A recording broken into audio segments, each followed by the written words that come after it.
bang bang, boogie woogie, to the wham bam boogie da beat.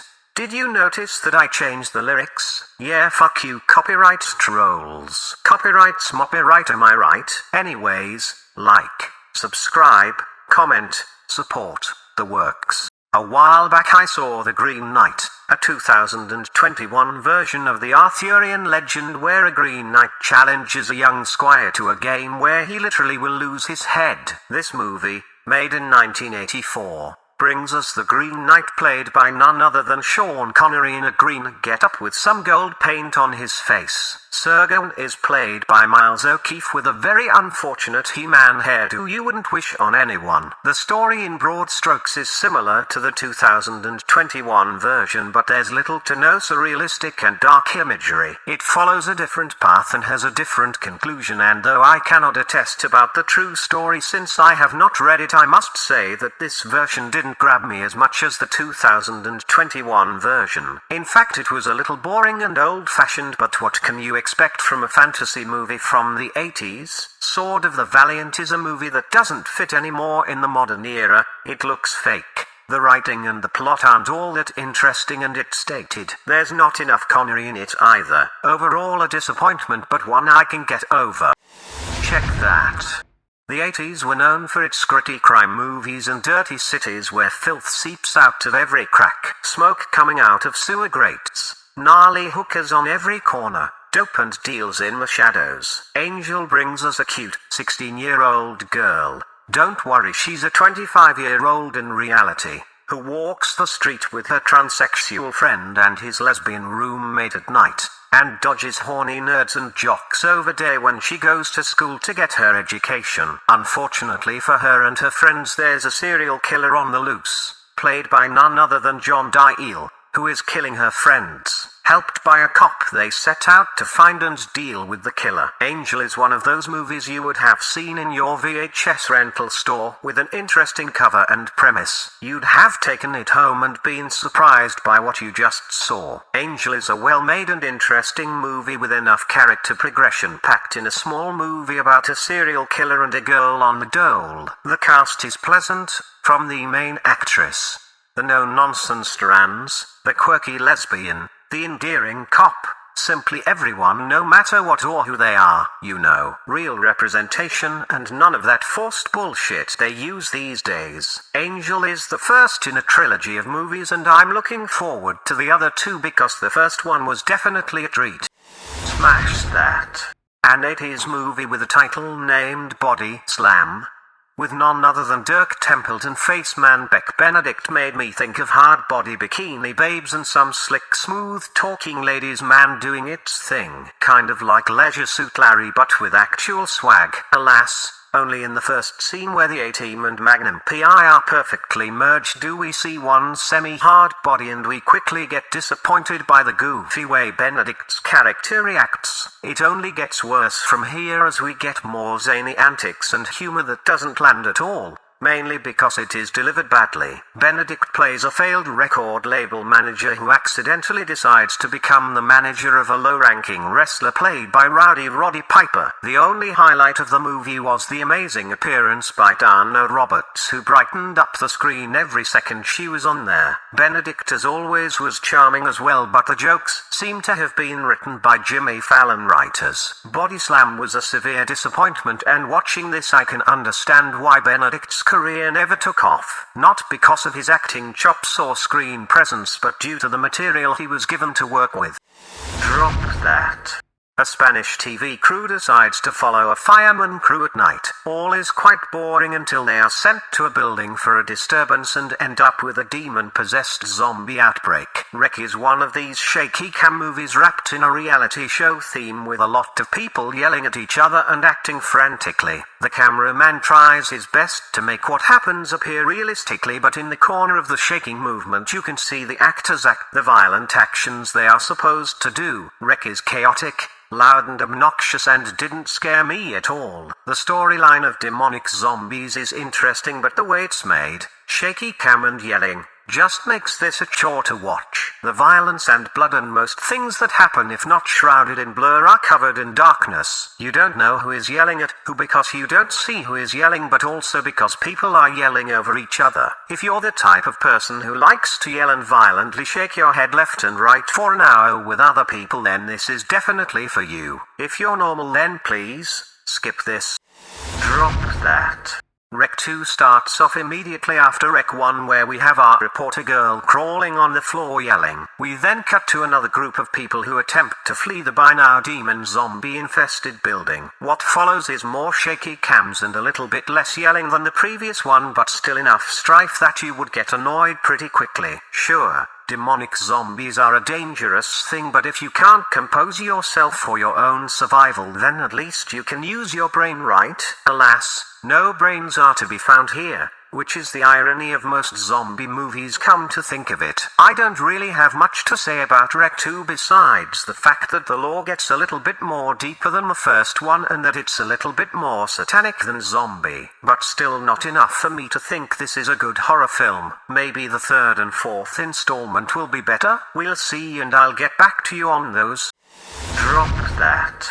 Avenging Angel is the second in the Angel trilogy, and changes the actress from the first movie for someone more mature with slightly longer legs. Personally, I liked the first actress more, but that's just the taste in it. Avenging Angel continues from the first movie and shows us Angel having let go of her street life when her mentor and friend Lieutenant Andrews, aka the cop from the first movie, gets killed. However, she decides to hit the street again to seek vengeance, and she does so by bringing back some classic characters. For some reason, the creators of Avenging Angel took away the grit and dark nature of the first movie and decided to make it more comedic. This tone shift is way too jarring and doesn't give me the same feel I had in the first movie. It just doesn't match with what is happening and takes you out of it. The first movie had comedic moments too, but it was a more realistic depiction of humor in life and not this comedy-based movie nonsense that doesn't work in real life, and especially not in a revenge movie.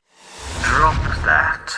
Halloween Kills is the 12th movie in the Halloween series where the serial killer Michael Myers walks around in his iconic William Shatner death mask. In this movie, which is a direct continuation of the previous Halloween movie that I have not seen, Michael once again pops up and wreaks havoc on the inhabitants of the town. This time, however, the town fights back, or at least tries. Halloween Kills is a competent movie, but these types of movies just don't cut it for me. Get it? Cut it for me? Ha ha ha. I'm so hilarious. Luckily this movie isn't, and it doesn't give us any comic relief. It gives us Michael Myers killing people in a semi-creative way and people being scared, until they are not, but they will be again. Overall, to me this was an okay horror movie, but that's about it. It doesn't break ground. It's not scary. It has way too many tropes, and it also features a horrible scene where a homosexual couple is murdered. Oh no.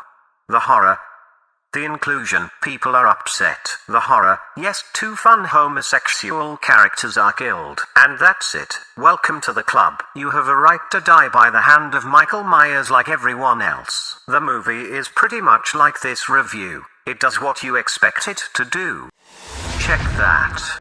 Metropolis is a 2001 anime movie by Rentaro with a very distinct style about a private investigator who discovers a sinister plan by the rich and powerful that could destroy the world. Based loosely on the 1927 movie Metropolis by Fritz Lang, the movie deals with a futuristic diesel-punk society where the rich and the workers are separated. There are robots and androids, so of course there's an ethical plotline about them, especially when the one main character of the movie shows up and proves to be something more than she was intended to be. Metropolis is a beautifully made animation with a lot of scenes consisting of many things that happen in the background, filling the world with life. This richness in detail, however, sometimes fails, as proven by the spasming man on the escalator in one scene. Despite all this, however, the world feels empty and dead in a way. which makes the contrast between humans and robots even more interesting. Metropolis is a deeply involved movie with a lot of layers. The anime style took a bit to get used to but grew on me as the movie progressed. Unfortunately, Metropolis doesn't reach the heights of Studio Ghibli for me.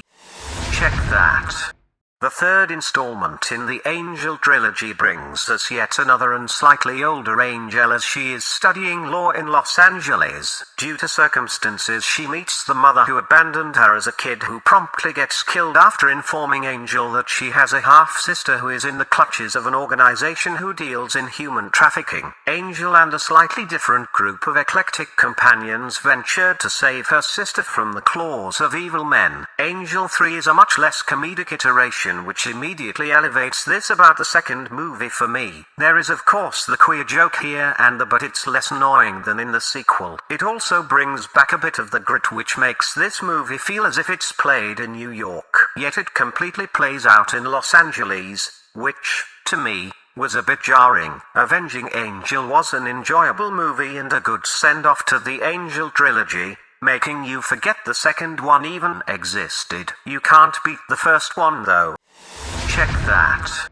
Titane is a French movie, a very French movie, a modern French movie but a French movie nevertheless. From the same director as Graph, also known as Raw, we are given a very annoying girl being an ass to her father in the car. She promptly makes her father cause an accident which leaves her in the hospital with a metal plate in her head, a titanium plate. Hence the movie title. Something is very wrong with this girl, however, and as we flash forward to her adult self, we stumble into a very weird sequence of events as she dances at a car show, gets in a car and uses another titanium tool to dispense of something which will be used later on, creating plenty of symbolic meanings to the tool. Her strange love for cars, her disturbed psyche and her overall not so attractive look. Oh, and there's also the small detail about how to put this without spoiling too much. Let's just say she loves cars a little too much and that love created more love, which in turn creates something else as the movie progresses in its second act. I will leave you to discover all this for yourself. Titane is a weird movie. It's not David Lynchian weird, but it is weird nevertheless. Those who have seen Raw know a little bit about what to expect. It reminds me a little bit of Crash, but that movie feels more art house than this does. Titane to me is a mixed bag. Like mentioned, there's a lot of subtext and symbolism and it's interesting enough to keep you invested. The movie left me a little bit drained after viewing it, which is a feat in itself. But does this make it a good movie? It's a modern French movie, and that's pretty much the gist of it. Check that. Word up, big up, bang bang, boogie woogie, to the wham bam boogie da beat. Did you notice that I changed the lyrics? Yeah, fuck you copyright trolls. Copyright's moppyright, am I right? Anyways, like, subscribe, comment, support, the works.